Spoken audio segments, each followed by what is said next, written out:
With and for listeners, we are so grateful for you. I have so appreciated your curiosity and your enthusiasm about the show. If you're enjoying this episode and finding it helpful or inspiring, I would be so grateful if you would take a moment after listening to share it with a friend. Alternatively, if you took a moment to rate the show and leave us a review on whatever podcast app you're listening to. That is one of the best ways to grow a podcast, is by listeners sharing with the people that they're with and for.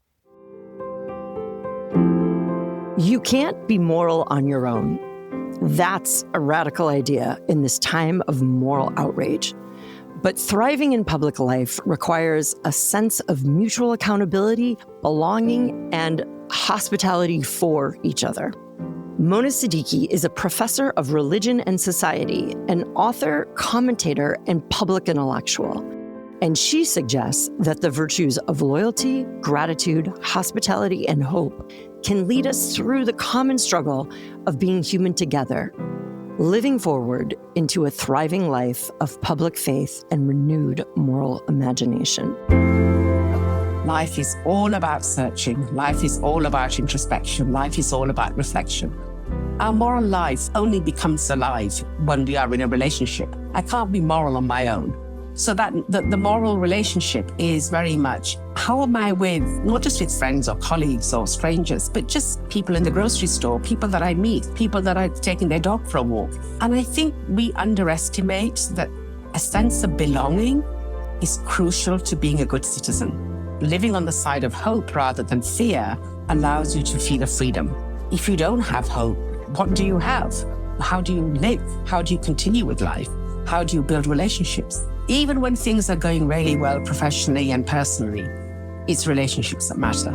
They're the things that make you unhappy or happy.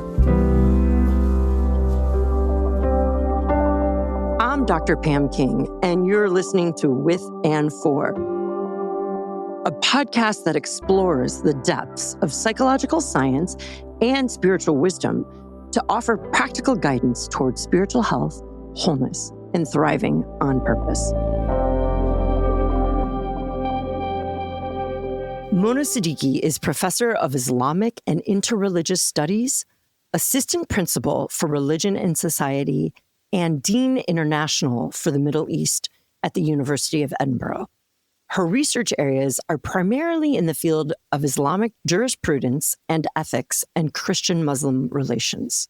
She's the author of many books, including Human Struggle, Christian and Muslim Perspectives, Hospitality in Islam, Welcoming in God's Name, and My Way, A Muslim Woman's Journey.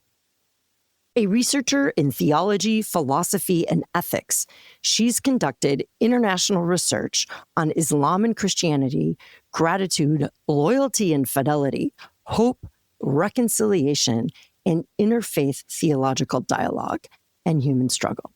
Mona is well known internationally as a public intellectual and a speaker on issues around religion, ethics, and public life, and regularly appears as a media commentator on BBC Radio 4 and BBC Radio Scotland's Thought for the Day and The Moral Maze. A recipient of numerous awards and recognition, she is a Fellow of the Royal Society of Edinburgh. She gave the prestigious Gifford Lectures in Natural Theology. She was elected to the American Academy of Arts and Sciences as an international honorary member. And Dr. Siddiqui was appointed Officer of the Order of the British Empire, which is just steps below the highest knighting, specifically for her public interfaith efforts. To learn more, I highly recommend her books, but you can also follow her on X at MonaSiddiqui7. In this conversation with Mona Siddiqui, we discuss the connection between faith, spirituality, and living a moral life of responsibility and integrity. The difference between cultivating virtuous character and doing justice. How to thrive in a pluralistic society marked by constant struggle and conflict. The promise of gratitude and hospitality in a life of thriving. And how to pursue a hopeful, forward-looking approach to restoration in the wake of harm, loss, pain, and suffering. Mona, welcome to Within Four. I've been so looking forward to our conversation. Great to have you here. Thank you for the invitation. Great to chat with you. I know enough about you from this side of the pond to know that your work has many personal aspects for you. And I'd love to hear parts of your story that might inform, especially the work that you're doing these days, of just where you've come from and earlier life influences. So my kind of primary area of research is basically jurisprudence. And I got into that Islamic jurisprudence because I wanted to study with a particular supervisor. And once I finished my PhD, unfortunately, he died rather prematurely in his late 40s. And so it kind of left me feeling, oh, where do I go with my work now? By that time, I was married and I'd moved to Scotland and I'd got my first job as a lecturer at the University of Glasgow. It seemed to me that religion was very much in the public eye for all kinds of reasons. And although I was trying to stick to my kind of research area, 9/11 then happened and suddenly Islam and everything to do with religion and topics around religion and the kind of darker side of religion became topics for public discourse. And I got dragged into that, not necessarily because I wanted to focus on that, but because of just who I was and who I am. And I'd already been doing a lot of broadcasting by then, simply because I had got the first lectureship in the Divinity School at Glasgow as a non-Christian, non-white, non-male. So that had already made news in Glasgow. But I just sort of rolled with it in a way, like whatever was coming towards me, how do I deal with that? How do I deal with it? Not necessarily as any one identity, not as a female, not as a Muslim, not as a, non-white, not as anything other than I live in a pluralist context. I have an upbringing which has allowed me to open my eyes to the world and be aware that people have all kinds of identities and all kinds of ways of thinking what is a moral life. And I need to create a space in that which appeals to the wider audience. And it's not just about what I think.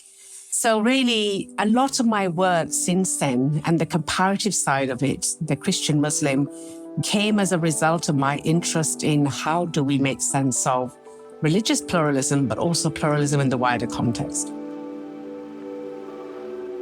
Born in Pakistan to Indian Muslim parents who eventually moved their family to England, Mona's cultural, religious, familial, intellectual, and linguistic heritage represent a pluralistic depth that seems to naturally exude from her work and wisdom.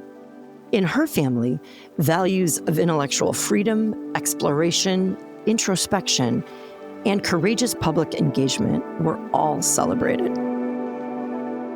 When you talk about pluralism, you have quite a diverse cultural and spiritual heritage yourself. I'd love for you to share a bit about your personal journey of moving in the different cultures you've lived in your own life. So my parents migrated from India to Pakistan after partition.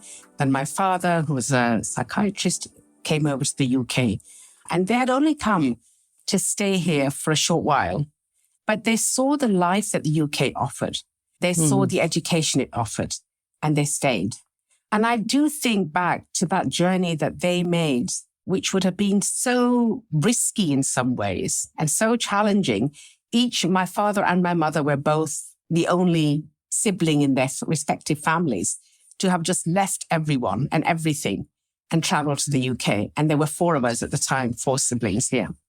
But I think we grew up with what we would call, yes, a fairly traditional Islamic Urdu speaking background, but it was the difference I think that we had when I look at my peers at the time was we had a lot of intellectual freedoms. We didn't have as girls many social freedoms, but we had a lot of intellectual freedoms. And I think that's what led to this sense of life is all about searching. Life is all about introspection. Life is all about reflection. And so there was no prohibition on what we could discuss or read. And there was a real liberation in the house because of that. So it was a strange thing that on the one hand, we grew up with basic Islamic teaching. My parents never forced anything, but there was a sort of cultural ethos. But at the same time, it was aligned to this read and learn and experience. And I was the only one out of all my siblings who was drawn to the humanities. So my parents, let me travel to France and the Middle East for my studies. And again, when you're in your 20s and you travel, that's transformative. So yeah, I think I've seen every step as just an opportunity. What can I learn from this? Asking questions about the moral life and a courage to engage the most difficult cultural issues led Mona into a rich conversational space that allowed a variety of religious and philosophical perspectives to encounter each other in not just a respectful, but also a constructive way. She offers such illuminating comments on the connections between our lives of religious faith and spirituality and a moral life of cultivating not just virtue and character, but doing the right thing, seeking justice and peace. Earlier you said you asked the question, what is a moral life? When did you start asking that question, what is a moral life? It's a really good question. In a way, I don't think you ever stop if you have a faith upbringing. You're always, I'm not saying this is exclusive to people of faith, but I think that in a way you have to think about, am I doing the right thing? If you take your faith seriously. And I think if you take your faith seriously, it's not that you don't make mistakes. It's not that you don't give into temptation, but you are always reminded that I have to almost answer to myself. You're not answering to a higher being. You're answering to yourself in the sense that I don't feel right about what I've done. I don't feel right about what I've said.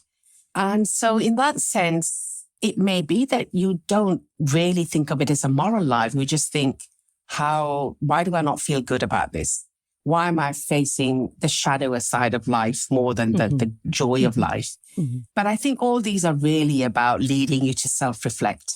And I think that reflection of how do I live my life usually comes when we are perhaps at our most vulnerable, when we really are facing challenges, not when we're strong and we know where we're going, but really when life gives us this kind of choice that we'd probably rather not have, but we have it and we have to deal with it.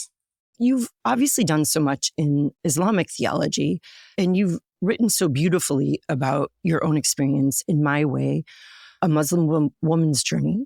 Would you say a bit more how Islamic thought and belief has shaped you, and also what you've gleaned from other philosophical and religious or spiritual traditions?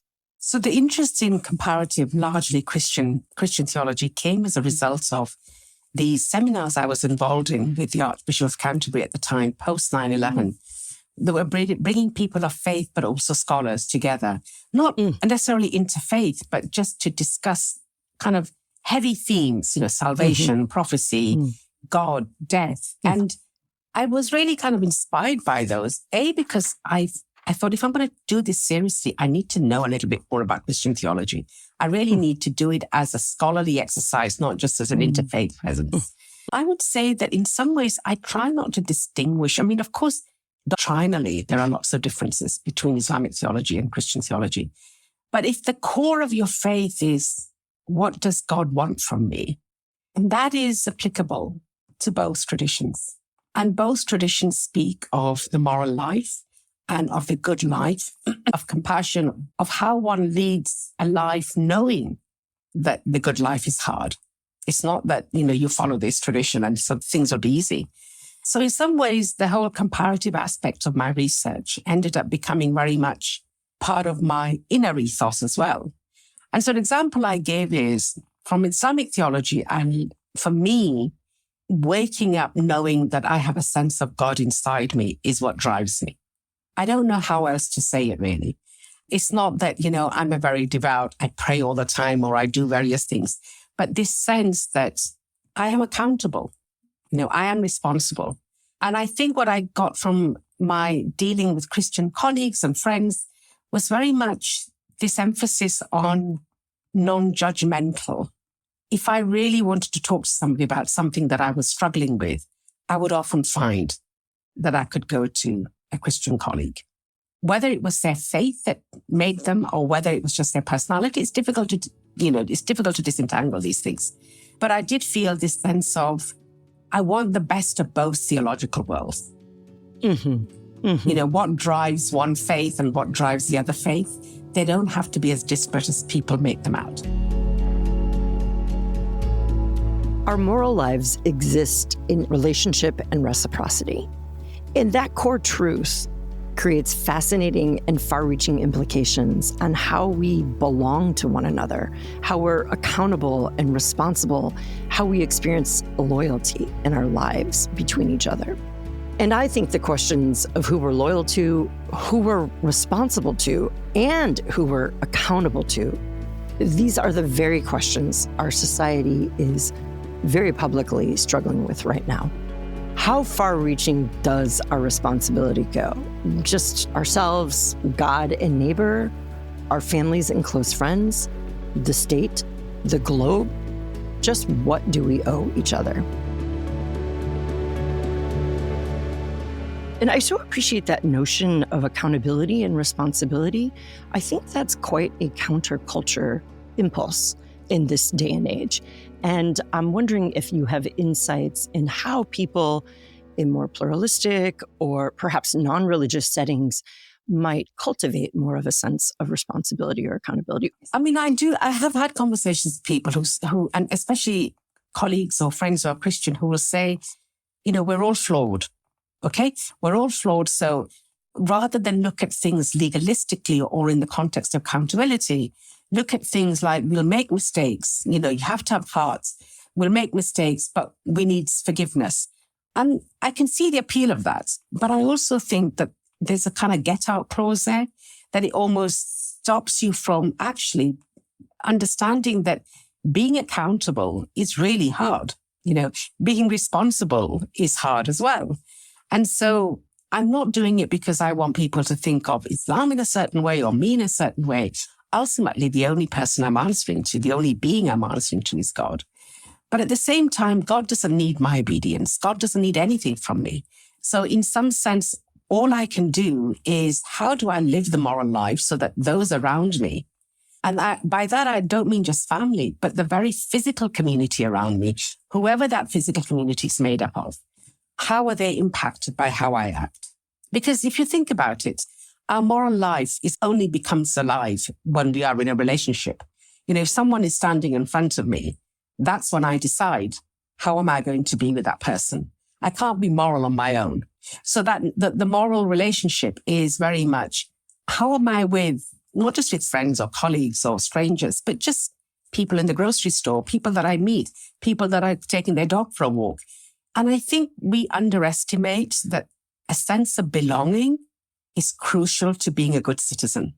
That if you don't feel that sense of belonging, that you are part of this visible and invisible web of human relations, then you might not feel a sense of belonging and you might make others feel that they don't belong. And I think that's a really unhappy feeling, this sense of I don't belong in a place. Definitely. In your studies on loyalty, does that sense of belonging factor into loyalty as you conceive it? Yes, I think so. I think the question of loyalty is, are we loyal to people or principles? And most often than not, we're loyal to people. But then when people do things that go against our principles, what is the moral answer to that? Do we carry on being loyal because there's a faithfulness, which is very important in that? But I think also loyalty to the state can be very demanding. The state may make you feel that you don't belong. The state may put in laws that make you feel I'm an outsider. And I don't just mean in terms of religious communities, but it could be all kinds of things. So there is this sense that I think it's very much precisely because I feel loyal to the country that I was raised in, that I should also be a critic of it, that I should also say, how do I make things better? It's not just about accepting everything. It's about, and I think that kind of public discourse we've lost, at least I would say, to a large extent in the UK, that as soon as anybody says anything critical, it's like, if you don't like it here, go somewhere else. As if somehow that's the level at which we have these public conversations. I appreciate your emphasis on reciprocity in loyalty, that it's a very active, dynamic engagement of not just being dutiful and following, but also contributing. And contributing can be positive critique or helpful challenge. Yes, and also that, it's when I contribute that to society that I feel a sense of belonging. I can't wait to feel a sense of belonging and then contribute, because that might never happen. So I have to be engaged with people around me, with institutions around me, to feel that, yes, no, I do have a place here.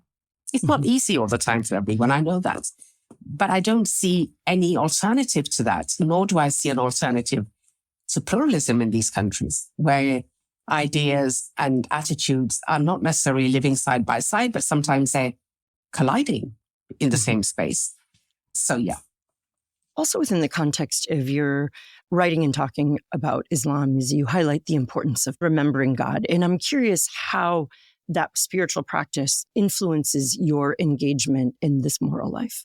There's a tradition in Islam that the first stage of belief is Islam, the sort of religion, the surrender. The second stage is faith, where you sort of believe in the doctrines. But the third stage is the highest, ihsan, which is to act that even though you do not see him, he sees you. Now, I think that it's almost impossible to have that in your mind all the time, but I think you can cultivate that practice. And it stops you from sometimes saying something that you know is going to hurt someone. It stops you from doing things that you know may be hurtful, not just to other people, but to yourself. And I don't see it necessarily as a bar or a kind of obstruction. I see it as, I'm only going to flourish as a result of this. I'm only going to feel better as a result of this. And so this sense of, how do I carry God inside me is very much infused with, does that feeling make me feel good about my life, about the way I'm acting, about the people around me? Does their reaction to me make me feel that our relationship is good? It's not broken. It's not leading to this path of brokenness. And I do think that being with people in a way, the golden rule of how you want others to be, is actually very easy to say, but actually quite hard to do. But I think people are aware. And if you cultivate that, I do feel that it has benefits to your emotional and spiritual life. These reflections on relationship led us to the meaning of thriving and flourishing and the role that community plays in living well. I notice in much of your discussion of a moral life, I do see you explicitly connect that to the good life or flourishing, that the moral life is necessary for flourishing. Do I have that correct? Well, people can just differentiate what morality is. For some people, the moral life may be very different to what I think is a moral life. And I completely get that. But I think at its very basis, the moral life has to be one where it's not just about you. Everything from dawn to dusk is not just about centering on you. And that's not easy nowadays because so many people can barely get through the day just centering on themselves, never mind centering on anyone else. Let me put it this way. One thing I regret is that I didn't create more of a sense of community around me, in the sense that my parents always lived away from any community, like religious or otherwise. We had friends, but we were never immersed in any one community. And when I grew up and I moved away and had married and had my own children, and we always also lived separately. We were never part of a wider Muslim community or any kind of community. So they had friends, we had friends, I had colleagues and friends. But it wasn't a sense of I'm embedded somewhere. And I think sometimes a sense of community is very assuring, but it almost, in a way, some of the morality is there for you, if you see what I mean. You're already embedded in a cultural life where you don't have to think too much on your own about stuff. Things that are happening around you. Mm-hmm. People are saying things and doing things and asking you things that is not necessarily challenging in the same way. When you're sort of living on your own or creating your own sense of, I want my children to grow up like this, or I want my life to be like this, a lot of the time you're having your conversation with yourself. And the only other being that is part of that conversation is God, for me. And so it's almost like, well, I need to be sure that what I'm thinking and doing is the best I can do under these circumstances. Mm-hmm. And that took a long time for me to be at peace with that. And I think that's all you can do. Now, maybe when you hear the word virtue or virtuous, it feels stale or preachy, judgy or moralizing. And yet, all of our moral conversations tend to proceed along the lines of right and wrong, good or evil. In many ways, it's easier, but maybe too easy, to the point that we lose track of ourselves our character as we argue for the moral causes we hope to pervade society. We took this in such an interesting direction. Parenting. Our parents set the character context for all of us. And we know that in many ways that can go wrong. But the ways parents set an example and support values and virtues is one of the moral foundations of our society. Yeah, and that's wonderful to have that very flexible notion of how to act and live morally, which I so gravitate to your emphasis on virtues in much of your work. And as a psychologist with a background in Christian theology, I tend to understand virtues as moral habits of constellations of beliefs and thoughts and emotions and actions that we habituate in order to do the right or the good in that moment. But so much of it ends up becoming automatic. Yes, the Aristotelian thing. You want to lead a virtuous life, you do good stuff, and you become a good person. Absolutely. Yeah. I agree with that. And I am curious, why have you ended up, not completely, but focusing on virtues, not just specific virtues, but a virtue approach? I think as a scholar, there's so much mileage in that. And very few people have touched on these virtues and the shadow side of these virtues. So that appeals to me. Like, it's very easy to say gratitude. As a person of faith, of course, gratitude is a huge virtue. You know, there is no faith without gratitude for me. But at the same time, as a scholar, there is a dark side to gratitude. There is a dark side to loyalty.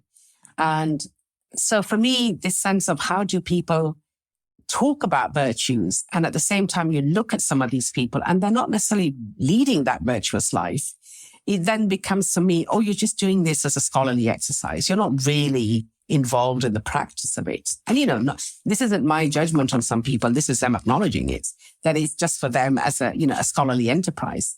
So yes, we do know that for the Greco-Romans, the idea of leading a virtuous life was very much practice. If you practiced, you became a good person.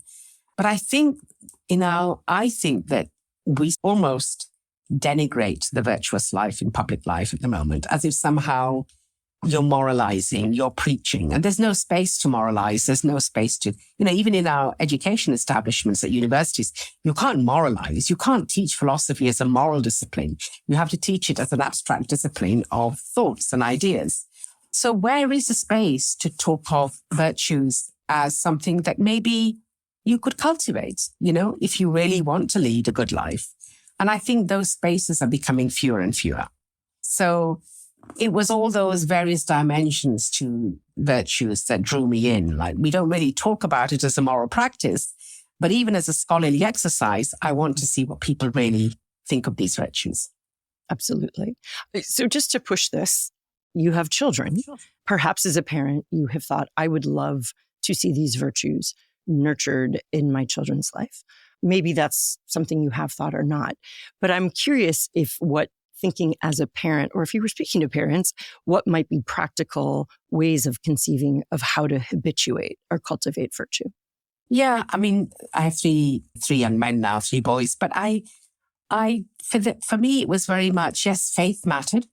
Honesty, sincerity, not sneaking around, those things also mattered. And I say that partly because I know the challenges of trying to live your faith in a context, in a culture where everything's designed to be against that faith. So them going to school and their friends are all doing one thing, they're not allowed to do certain things. Then they go to university and their friends. And so for me, it was, I can't give them freedom and emphasize the value of freedom and then suddenly say, that's enough freedom. That's, you've got to draw back. Let them be who they want to be, as long as they feel that they can confide in me and lead as much as possible an honest life as they can, rather than one which is one of hypocrisy, one which is, I'll say one thing to one audience and another thing to another audience. Even when they were very little, I said, whatever you say outside in public, you should be able to say here. And whatever you say here, you should be able to say outside in public. I don't want you leading double lives, because I've seen the destruction it had caused to so many other families. Now they're older, they're in their late 20s. One of them is married, and he's married a non-Muslim. And so that was in a sense a challenge for me. Like, how am I going to accept this. But what was important for me is he's happy. He's happy and he hasn't changed in the way I brought him up. Like those principles of being honest and talking to me and thinking through things and not just rushing in because he just wanted to. Those were really important to me. So I think you grow as your children grow. Your ideas enlarge as your children grow up because they are the biggest challenge in your lives in many ways. I don't mean in a negative sense. I mean in a positive sense as well. So underneath it all, I think for me, the virtue of is a parent-child relationship important all the way through life? Yes. And that's much harder than it seems when they're under your control, if I can put it that way. When they make their own lives, you have to do a lot of the work to make sure that that rapport stays almost intact. But it's worth it. Absolutely. That was so beautifully said. I really appreciate that. I also really appreciate how you invited your sons to a life of integrity. And that harkens back to that concept of accountability and responsibility that you said earlier, but you're not imposing your belief system on who you're accountable to, but offering them a lens to be, you're accountable to yourself. And personal integrity wins in the end. Yes. And if that's really you helpful. have to live with yourself. That's the hardest thing most of us do, whether it's good or bad. How do we live with the decisions we've made? Because at the end of the day, it doesn't matter how close you are to anyone, it's what you think of and how you're feeling when everything else is silent. And that's when, have to think, did I do the right thing? Did I say the right thing? What do I do about this tomorrow? One of my hopes for Within 4 and the work of the Thrive Center is to glean scientific and spiritual insights for us to implement in both our personal and our public lives. And it's all too easy to bash the political discourse of this era, which is truly destructive sometimes. No wonder it's characterized by fear and hate. The abuse and outrage is palpable. But Mona believes we all still prefer a reasoned debate to hurling epithets and retaliation. Imagining a public life without fear creates an interesting, contrasting space for hope to emerge, and particularly the hope of younger generations. And for all the stories about childhood languishing, ranging from malnourishment to war zones to mental health to literacy. But despite this, Mona sees a living hope in the goals and dreams of the young. As Mona told me, living on the side of hope rather than fear creates a beautiful sense of freedom. And speaking of public dialogue about hard things, moral things, religious things pertaining to life, currently, I'm coming from the United States, obviously, but there is such a charged atmosphere. People are so cynical, sometimes they're jaded, or they can be apathetic or bored. But there's also so much fear and outrage and sometimes hatred. And I'm curious how you stay so hopeful in these conversations, and what advice do you have for people who desire to engage in public dialogue, not being driven by fear, but to be oriented more towards a hopeful stance? I think that it's really easy to hurl abuse at other people. It's really easy to say, you're wrong, I'm right, you're on the wrong side of history. Most people don't really want that. Even if we think that people are outraged, most people would still rather listen to a reasoned debate, because we can't live on the margins of society. We can't live in fear all the time. It's impossible to live with outrage all the time, even if some people cultivate it. Because it's not healthy, but B, it doesn't really take you anywhere. You're just an angry person. And I think in recent years, the whole focus on culture wars has made it easier for people to be on opposite sides of every ethical issue there is. And that a sense of grievance also has created a cultural context in which it's very easy, almost fashionable, to be outraged all the time by something. And so you do need people who can say, I understand where you're coming from, but what about this?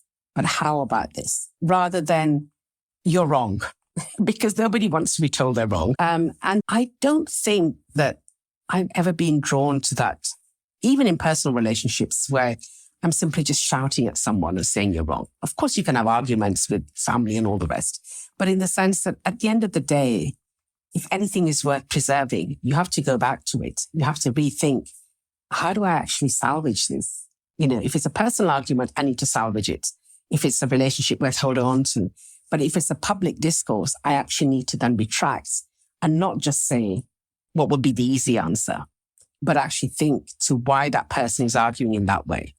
And so then it becomes a little bit more complicated, but I think it makes a much better audience hearing because then you're drilling down into something rather than it's just a spat between two people. I know a lot of young people who don't feel a lot of hope because of the antagonism in the public space. And I think hope is a very rigorous and potentially exciting and powerful virtue. I'm wondering how we maintain hope even when there seems to be a lot of despair and disharmony. So this current project I'm looking at is looking at school children from both privileged backgrounds and not so privileged. And I'm asking them what hope means in their life. And it is interesting that the majority are very hopeful. They don't use faith as a source of hope, but they are hopeful about their lives, their futures. But I don't think that young people are as hopeless as is often narrated to us. I think states can live or perpetuate this sense of fear because it allows them to control society in a certain way. And I think living in that sense, living on the side of hope rather than fear, allows you to feel a freedom, allows you to almost think, no, I don't care that they're saying this or this will happen.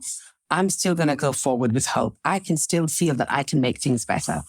And I think a lot of young people are actually far more full of hope and kindness than we recognize them for. They just need the spaces to be able to express themselves.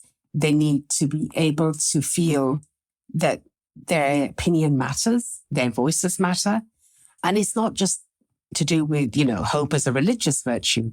If I'm thinking of hope as a normative virtue, then I think if you don't have hope, what do you have? Yes, I'm interested in the dark side of hope as well. I'm interested in, is hope just unrealistic expectation? Is it just a burden that we carry with us? Because so many of our desires and aspirations will not come true.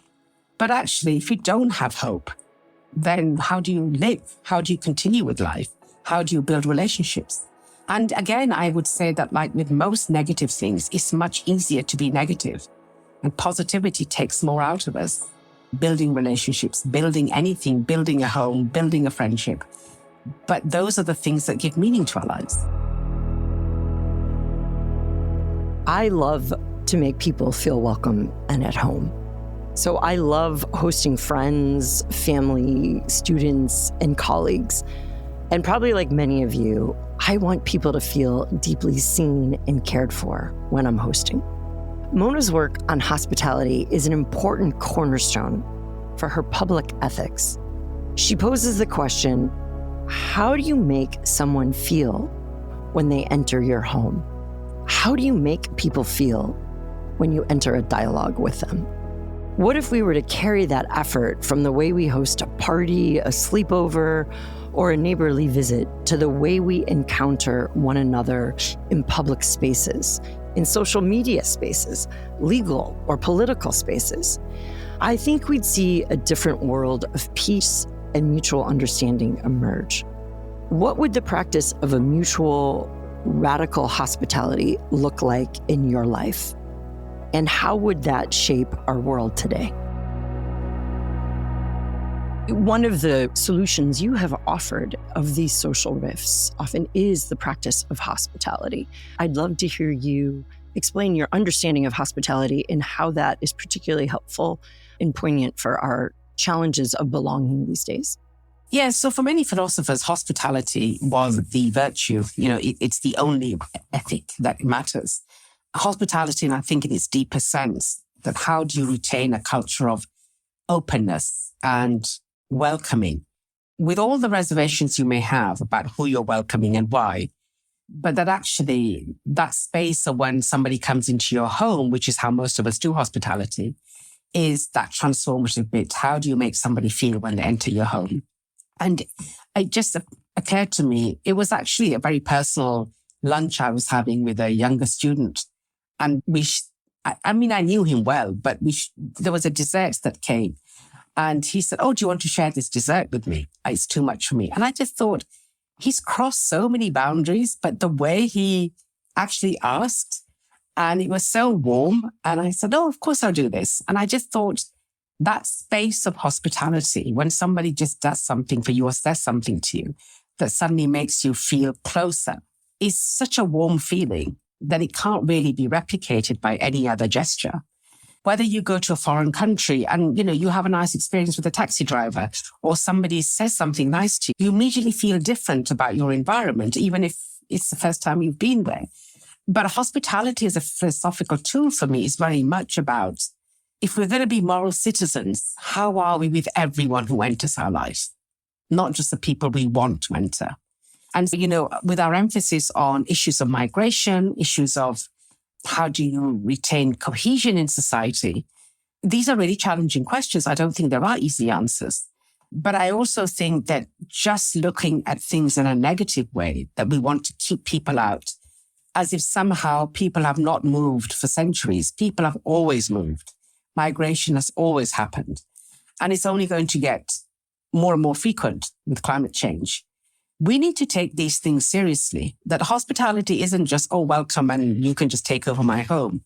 But it's a matter of, how do you negotiate with where people can have space, feel they belong, but also feel loyal to the people and the spaces and the country that has welcomed them. You also use the word space. They need space to actually hear their voice, share their opinions.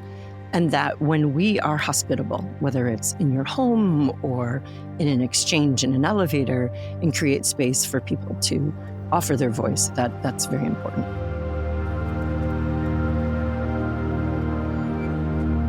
A lot of these things start to point, or here are themes of what I think that involve thriving. And I ask all my podcast guests, what is thriving to you? So I'd love to throw that question to you. And what is thriving from your vantage point? It's an interesting question for me at the moment, because personally, I think I'm going through a period of where I might transition to wanting to do something else or leave the institution where I'm at. And it's these moments where you feel suddenly the whole world is open. You could do various things. Your children are fine. They're doing well. You've got your health, you've got time to think. And technically, all those things should make you feel, wow, this is great. But actually, you're thinking, I don't want so much choice. I don't know what I really want now. I know I want something different, but what do I really want to do? And in a way, I think it's fantastic. And I'm very grateful that I'm in this position. At the same time, I'm thinking, suddenly, when routine and expectations fall to the wayside, you're left very free and thinking, this freedom is a little bit of a burden. Like, I don't know what to do with this freedom. I have choices. I have ideas. Where do I really want to focus? And I think ultimately I realized that there are 2 or 3 things I have to keep doing that are going to keep me centered. I think being centered is almost as important, or maybe a path to thriving.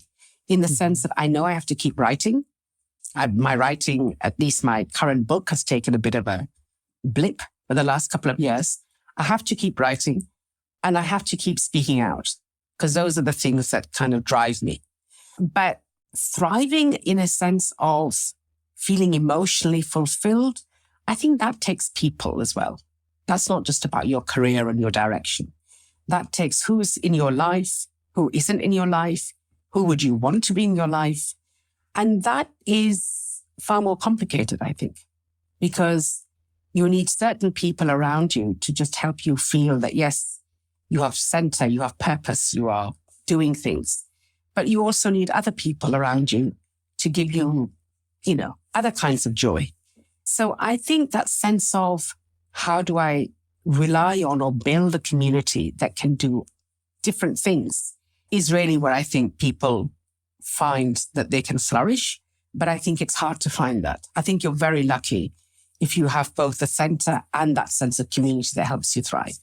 Absolutely. I really appreciate you sharing that complexity. And then over time, how those things slightly change and people change and kids move out of your house. And I mean, you realize early on in your life that your expectations of what you want from whether it's your friends or your partner change as you get older. Like one person doesn't have to be everything in your life. You can have different things with different people, but even that takes time to figure out, is this a loyalty thing? Is this a betrayal thing? And then you realize, no, that's just very human, that our expectations of our relationships, friendships, or whatever, can be maybe reflections of what we want to be or what we want. And then we realize actually that the realistic expectation is something where you honor somebody else, what they're giving you, rather than what you want them to give you. And you look to yourself as well and think, what am I giving to this relationship? So I think even as you're thinking about your career and human flourishing, I think relationships are the hardest thing we do, but they're the most rewarding. And they can help us feel that we're thriving, but they can also help us feel that despite all the success, I still feel I'm not quite there. It's a journey. We live in uncertain and complex times, and that's pretty tough for those of us who long for the safety of certainty and simplicity. So this brings out something common to the human condition: struggle. We strive, we persevere, we also falter and fail. But this push and pull keeps us honest with ourselves and reminds us of our very vulnerable condition. Mona's work on human struggle reveals some of the positives that might emerge from our struggles: creativity and change, moral and spiritual formation, and ultimately, an affirmation of human dignity. In 2016, you gave one of the most prestigious philosophical, theological lectures at the Gifford Lectures, and you spoke on struggle. And I'm really interested in thriving. I recognize you realize they're very interrelated.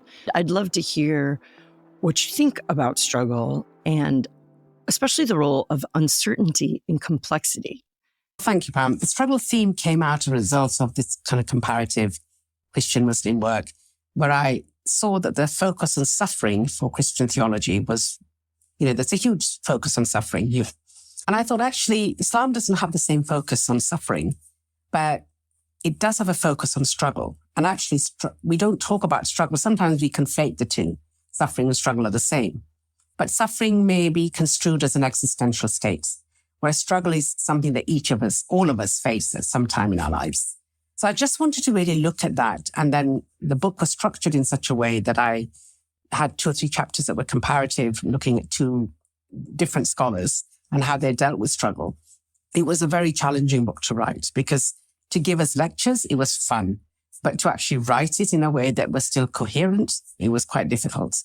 And I think that for me, this sense of living in uncertain times, but also living with personal uncertainty, when you suddenly think, oh, I thought I had my life mapped out and now this has happened or that has happened.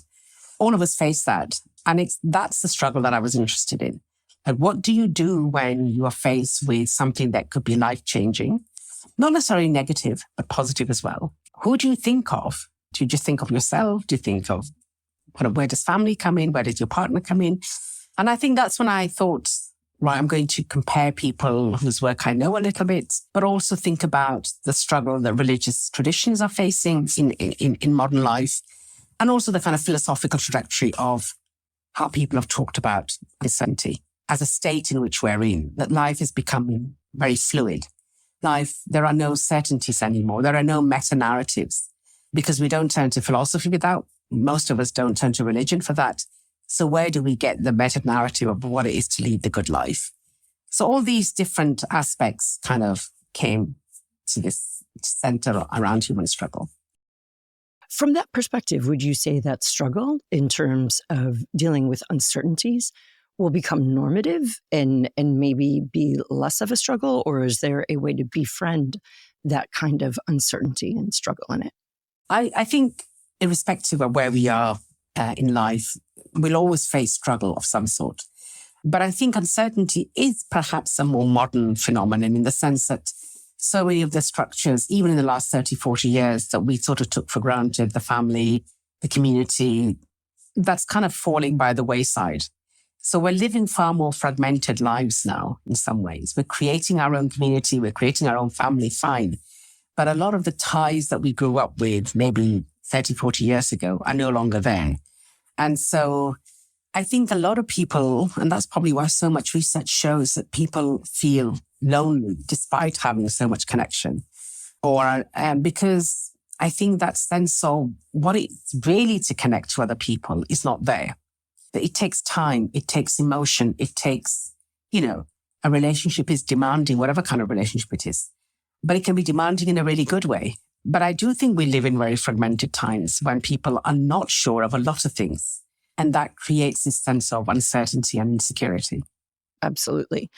I'm going to ask, what are the positives of struggle? You talk about creativity, change, moral and spiritual formation, and ultimately an affirmation of dignity.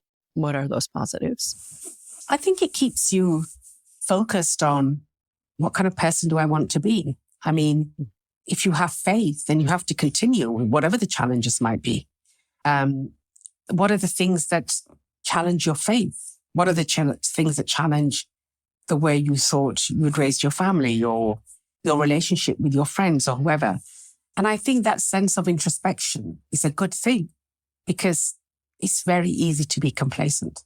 It's very easy to be complacent about everything, to be honest. Say, as long as I'm okay, it doesn't really matter. It doesn't matter if this is happening. I'm not saying that we should all be virtue warriors of any sort, but in the sense of, it should affect us when things are going wrong in society. It should affect us to the point where we should be able to feel that if we can't say something, we can do something. If we can't do something, we can at least think that there's something not right here. And what can I do in my own small way to make things better? So one of the writers I'm looking at, who's from the Islamic tradition, he talks about the sense of loss of beauty, that, we've lost a sense of the beauty of religion. And he's talking from the Islamic tradition, that religion is there just to tell you what's right and what's wrong, as opposed to this beautiful aesthetic that shapes your life, where the longing for God, the longing for the divine, the longing for something else in your material life is what enhances it. And I think there may be some truth in that for a lot of people, at least in many Western countries, where things are a little bit more fractured and compartmentalized, there's a sense that, when do people turn to faith? Why do they turn to faith?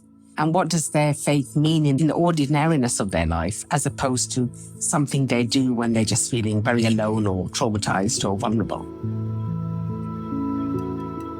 Mona has suggested that there is no faith without gratitude, and has written that she sees gratitude as, quote, a response to human vulnerability and the vicissitudes of life.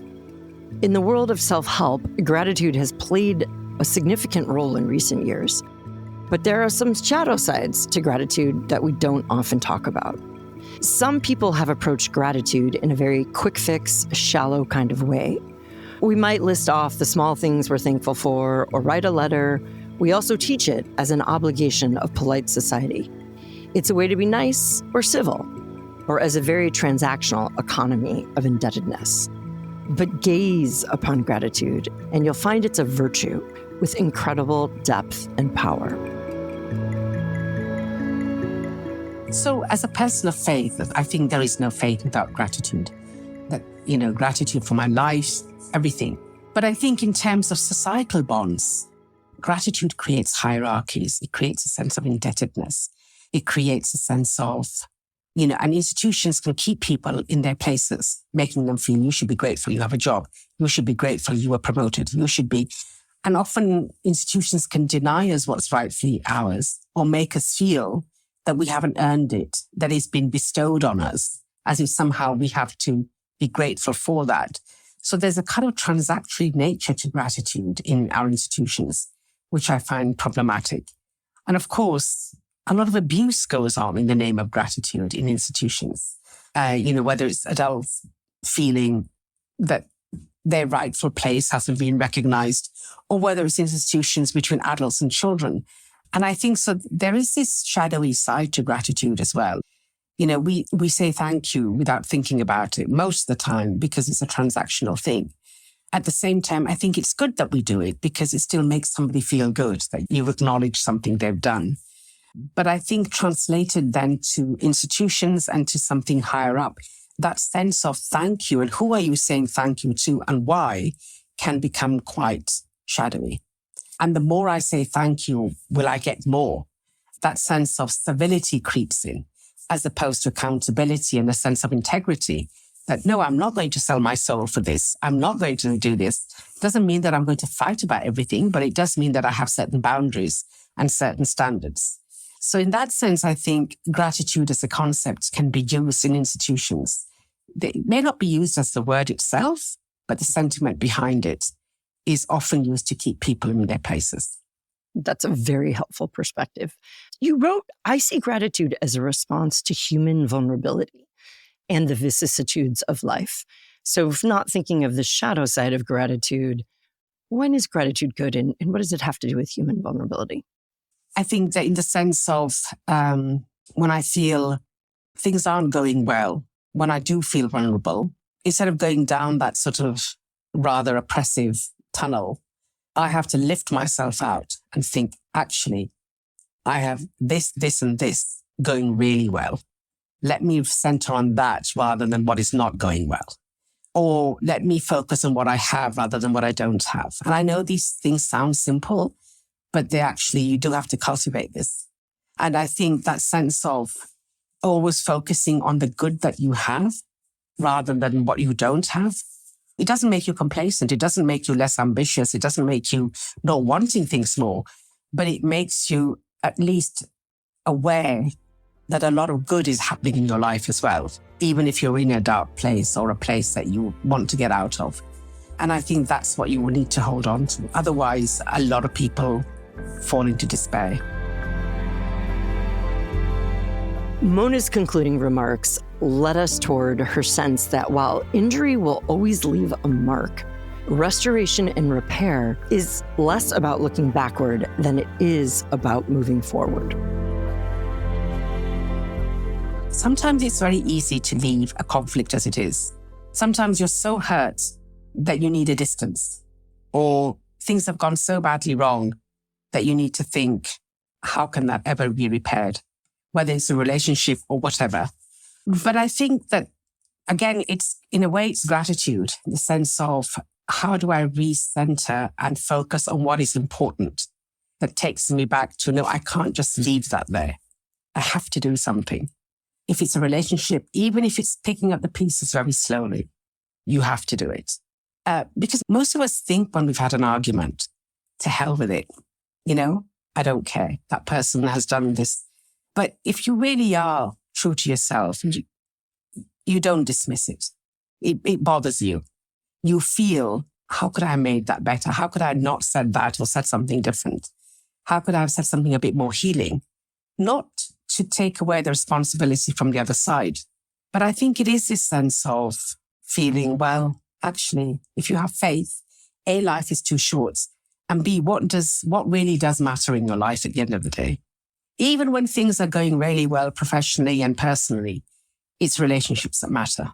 They're the things that make you unhappy or happy. So what can you restore? Sometimes you can't restore, and sometimes I think you have to look after yourself. You have to just distance yourself. But where something can be restored, I think all of us probably feel much better in our own sense of being if we've helped to repair something, even if it's not fully restored, but it's not been left completely broken. Mona, thank you so much for joining us. I'm so grateful for your depth and breadth of wisdom. Find it all very inspirational. Thank you so much. Thank you so much. Thank you for having me. I see Mona Siddiqui as one of our international beacons of hope, that we might find restoration, hospitality, and flourishing in our world of struggle. Working through questions of loyalty, responsibility, belonging, gratitude, robust faith, and what we owe each other, we can find abundant resources for thriving in spiritual health. The key takeaways that I will carry with me from this conversation are the following. I can't be moral on my own, but my decisions are my own. In the end, living with integrity means living with virtue. Personal and public flourishing are deeply connected to our lives of faith and spirituality, and all of us need to bring the depths of our personal spiritual commitments into public life. We can offer hope and freedom from fear to each other when we expand our hospitality to all persons. The practice of gratitude in the face of our vulnerability is easier said than done, but is a strengthening response to uncertainty and suffering. And finally, human struggle is something we all hold in common, and it can be redeemed for creativity, beauty, healing, restoration, and a reminder of our dignity as human creatures. With and For is a production of the Thrive Center at Fuller Theological Seminary. For more information, visit our website, thethrivecenter.org, where you'll find all sorts of resources to support your pursuit of wholeness and a life of thriving on purpose. I am so grateful to the staff and fellows of the Thrive Center and our With and For podcast team. Jill Westbrook is our senior director and producer. Lauren Kim is our operations manager. Ren Jurgensen is our social media graphic designer. Evan Rosa is our consulting producer. And special thanks to the team at Fuller Studio and the Fuller School of Psychology and Marriage and Family Therapy. I'm your host, Dr. Pam King. Thank you for listening.